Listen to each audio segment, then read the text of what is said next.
On the morning of May 4th, 2010, 38-year-old bookkeeper Suzanne Pilley sets out on her routine journey into central Edinburgh. Same time, same streets, same bus. But this time, Suzanne Pilley never comes home. What happens next unfolds in silence, in broad daylight, in the middle of a busy city, without a single witness. At around 8:20 a.m., Suzanne boards the number 2 bus near her home, switches to the number 4 at 8:32, and by 8:48, she steps off outside Jenner's on Princess Street. Minutes later, she enters a Sainsbury supermarket, buys a yogurt, and leaves at 8:51. At 8:36, during her commute, she also sends her mother a brief text about her relationship with David Gilroy. At 8:54, a CCTV camera on North St. David Street records her heading towards Thistle Street. She is only seconds away from the doorway of her office at 11 Thistle. Then, she vanishes. The entrance lies in a blind spot between cameras. One frame shows her approaching. The next camera, positioned beyond the door, never shows her passing through. By midday, her absence becomes impossible to ignore. Suzanne is never late and never absent without warning. Colleagues try her phone without success and eventually call her parents. That evening, the police open a missing person case. Inside her flat, nothing suggests a voluntary disappearance. Her passport, bank cards, and cash remain untouched. Even her pets are left without care. Investigators later note that more than 250 CCTV sites across the city are eventually reviewed to trace her movements. Suzanne reaches her workplace, but she never makes it to her desk. In the heart of a busy city, in broad daylight, she simply disappears. And behind that gap in the cameras lies a case that tests Scottish detectives like no other. A murder without a body, without DNA, and without a confession. Suzanne Pilley is known as a devoted daughter who speaks with her parents multiple times a day. She is close to her sister Gail, and she has a wide circle of friends who describe her as sociable, dependable, and always ready to help. She loves spending time outdoors and is often described as active, enjoying walking and cycling. Family and colleagues remember her as reliable and steady, someone who values routine and responsibility. Her personal life, however, is less stable. In 2004, she marries Peter Durand in Las Vegas after years of friendship. The couple divorces in 2008, but remains close even after the separation. By 2010, Suzanne works as a bookkeeper at Infrastructure Managers Limited, handling payroll and accounts. Her colleagues praise her as punctual, meticulous, and reliable. She never misses work without a reason. In the months before her disappearance, Suzanne begins seeing someone new, named Mark, a relationship she feels hopeful about. Police confirm he spends the night with her before she vanishes, and his account is verified early in the investigation. Her family and friends believe she is turning a corner, finding stability in both her career and personal life. But beneath that optimism lies a connection she struggles to sever, one that soon becomes central to the investigation. Detectives launch their inquiry within hours of Suzanne being reported missing. Teams pull CCTV from buses, city streets, and shops, eventually analyzing footage from more than 80 cameras. They build a clear picture of her route from home to the center of Edinburgh. Every step is accounted for until she reaches Thistle Street, where the doorway of her office sits in a blind spot between 2 cameras. One frame shows her approaching, but she never appears again. With no images of her leaving and no activity on her phone or bank cards, officers conclude she has not simply walked away. The working theory becomes that she enters her office building and something happens to her inside. Investigators check for witnesses. Shopkeepers and passerby report no disturbance. The disappearance unfolds in silence, in daylight, among the morning crowds. Around the same time, Police appeal for information about a small blue car seen leaving Thistle Street at speed. Witnesses say it makes an illegal turn, forcing a bus to brake sharply. It is checked as a possible lead, though no link to Suzanne is ever proven. Attention then turns to her personal life. Police quickly rule out her new boyfriend, Mark, who spends the previous night with her. His account remains consistent and is verified, but in the process, detectives uncover another relationship, one that ends badly. Suzanne spends over a year in an on-off affair with David Gilroy, a senior manager at Infrastructure Managers Limited, the same company where she works. He is married with 2 children, and after a brief separation from his wife, he even moves into Suzanne's flat. Friends and family describe the relationship as volatile. Gilroy is jealous, controlling, and unwilling to let go. Suzanne's ex-husband, Peter, says he is surprised she ever becomes involved with a married man, knowing that once she commits to something, she tends to give herself fully. By spring 2010, Suzanne is trying to move on. She changes the locks to her flat, accuses Gilroy of hacking her emails, and tells friends she wants him out of her life. But his behavior grows more intense. In the weeks before her disappearance, he sends her more than 400 text messages, including 64 in a single day. Some plead for reconciliation. Others display possessiveness. Suzanne confides to friends that she believes he has finally got the hint. Yet the messages and unwanted visits continue. On May 6th, 2 days after Suzanne vanishes, Gilroy is questioned for 11 hours. He admits to the affair, but claims it ends the previous December, insisting he is working on his marriage. Officers notice fresh scratches on his arms and hands, some covered with makeup. When asked, he says they come from gardening. His colleagues describe a different picture. On the morning Suzanne disappears, Gilroy arrives late, appearing agitated, sweaty, and unlike his usual composed self. His pupils are dilated, his behavior erratic. Several notice the scratches as well. By the end of the first week, detectives no longer treat Suzanne's disappearance as voluntary. It is now a inquiry, and David Gilroy, the man she is trying to leave behind, becomes the prime suspect. Police now turn to reconstructing his movements in the hours after Suzanne vanishes, and every step he takes seems to draw the net tighter. Detectives reconstruct David Gilroy's movements with precision. On May 4th, after dropping his daughter at school, he boards a bus into Edinburgh and arrives at Thistle Street at 8:36 a.m. He logs into his computer at 8:40, then drifts around the building instead of settling to work. At 8:53, Suzanne is last seen approaching the office doorway.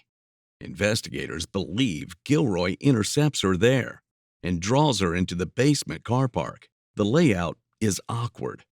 An unused office space, a stairwell, a fire door, and a tight corner. To conceal a body, he has to drag or carry Suzanne across several barriers. No one witnesses the struggle, and no DNA is ever recovered. But the injuries on Gilroy's arms and hands tell their own story. The marks are photographed 2 days later. Curved abrasions across his wrist and hands. A consultant forensic pathologist says they are consistent with fingernail scratches, the kind made by someone fighting to free themselves from strangulation. Detectives believe Suzanne resists until she no longer can. Between 9:15 and 9:20, Gilroy reappears in the office upstairs. Colleagues who see him notice his condition immediately. He is pale and sweaty, his pupils dilated, his usual composure gone. One staff member recalls speaking to him as early as 9 a.m. Another places him near a photocopier shortly after 9:15. Their memories leave only a narrow window in which the fatal encounter can occur. For a time, Suzanne's body is hidden in the stairwell recess of the basement. While she lies there, Gilroy logs back onto his computer, interacts with colleagues, and attempts to carry on a normal routine. Before noon, he quietly alters his diary. A school inspection in Argyll, originally planned for the end of the week, is rescheduled for the following day. The change is abrupt and unnecessary. He is meant to travel with a colleague, but tells them not to bother. Detectives later view this decision as a deliberate plan to dispose of Suzanne's body far from Edinburgh. What happens between 8:53 and 9:15 remains hidden from cameras and colleagues alike. But police believe these missing minutes hold the truth. David Gilroy killed Suzanne Pilley in the basement of her workplace. In the hours after Suzanne vanishes, David Gilroy immediately begins to put a plan into motion. That morning, he leaves the office briefly and returns carrying 4 cans of air freshener. Colleagues notice him making repeated trips down to an underground car park, where detectives later believe Suzanne's body is concealed in a stairwell recess. Each visit is short, his behavior restless and unexplained. By early afternoon, Suzanne is no longer hidden in the basement. Gilroy somehow manages to move her into the boot of his silver Vauxhall Vectra. The route out of the car park is awkward, involving steps, doors, and tight corners. Yet he succeeds without anyone witnessing what he is doing. Later that same day, he carries on with a facade of normality. He attends his daughter's school concert and joins family for dinner. CCTV footage later shows a telling denial. An umbrella that lies flat on the parcel shelf of his car at the concert is upright when the vehicle is next seen at the restaurant. Prosecutors argue this proves he opens the boot between the 2 stops, while Suzanne's body is still inside. The following morning, May 5th, he acts on the diary entry he quietly changes the day before. A site inspection in Argyll, originally scheduled for later in the week, is abruptly brought forward. He tells his colleague not to attend, saying he will handle it alone. The drive from Edinburgh to Lochgilphead should take around 3 hours. Instead, his journey stretches past 5. Fuel records show unusually high consumption. A single stretch from Tyndrum to Inverary, normally a 36-minute drive, takes him 2 hours and 38 minutes. During key parts of the journey, his phone is switched off, including between Stirling and Inverary, and again on the return leg. When the car is examined days later, it shows signs of having left the road. 4 separate suspension coils are fractured, damage consistent with rough off-road travel. Vegetation is lodged in the undercarriage. Detectives believe he turns off into the remote forest of Argyll, using the extra time to bury Suzanne's body.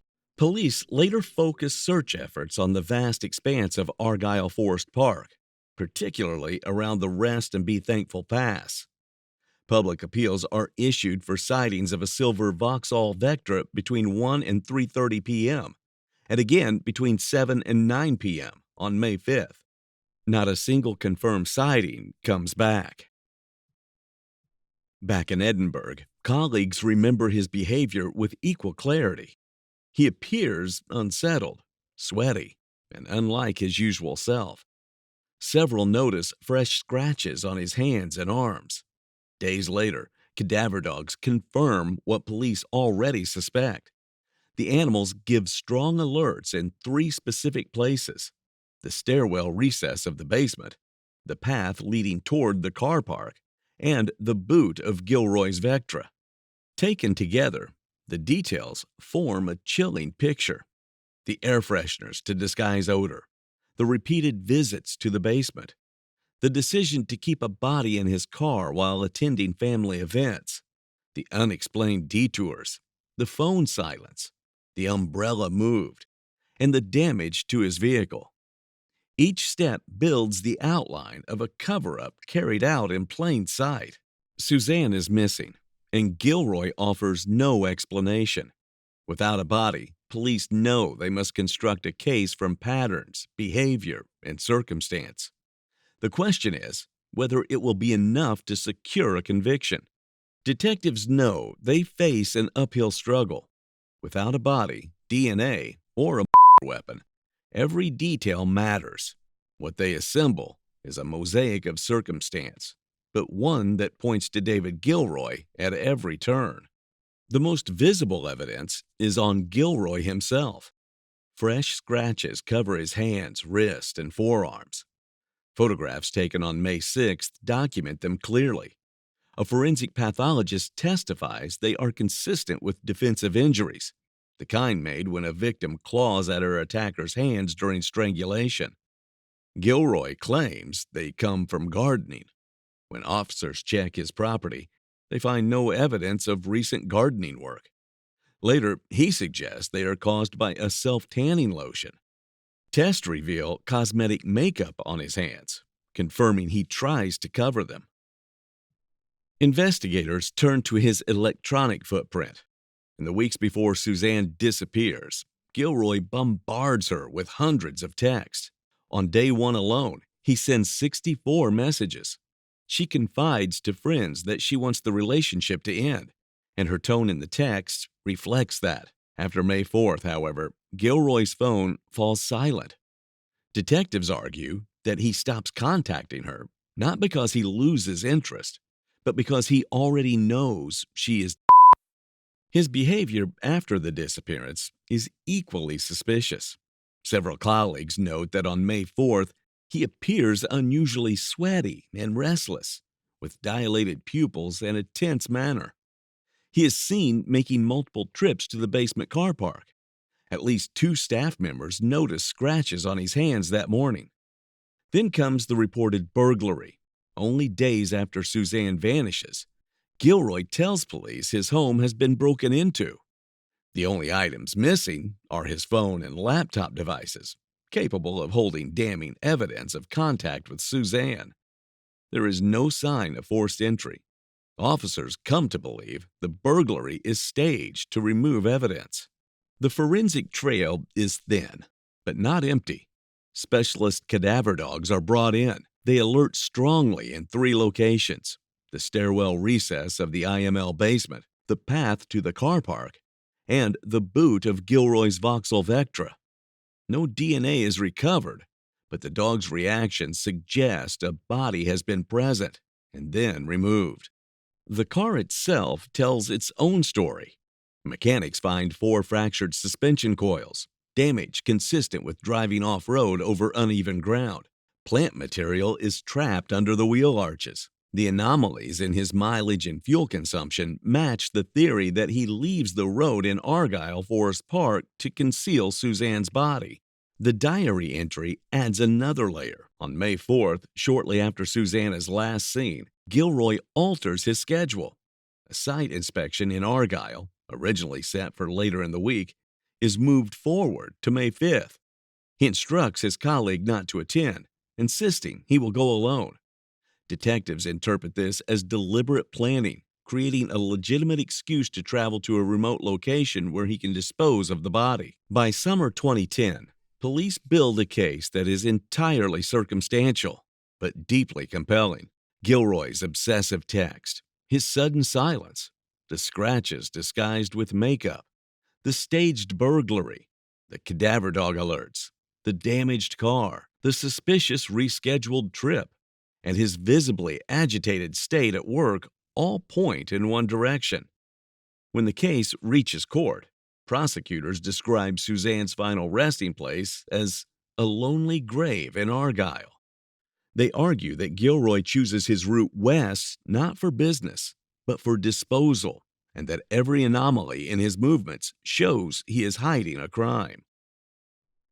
The case against David Gilroy has no single piece of decisive proof, but taken together, investigators believe the weight of evidence is overwhelming. The question is whether a jury will see it the same way. In March 2012, almost 2 years after Suzanne Pilley disappears, David Gilroy stands trial at the High Court in Edinburgh. It is one of the most complex no-body prosecutions ever brought in Scotland, and the first to be televised at sentencing. The Crown assembles an unusually large team of 3 prosecutors, They framed their case not around forensics, but around the pattern of Gilroy's behavior, his obsessive pursuit of Suzanne, his sudden silence after she vanishes, and his movements in the days that follow. Their position is clear. The evidence, though circumstantial, points to a single conclusion. The defense strategy is to raise doubt.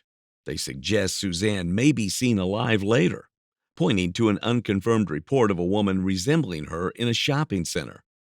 They highlight a suspicious blue car that leaves Thistle Street at speed around the time of her disappearance. And they argue that the scratches on Gilroy's hands could come from routine tasks like gardening. The makeup detected on his skin, they say, is nothing more than self-tanning lotion. Gilroy himself does not take the stand.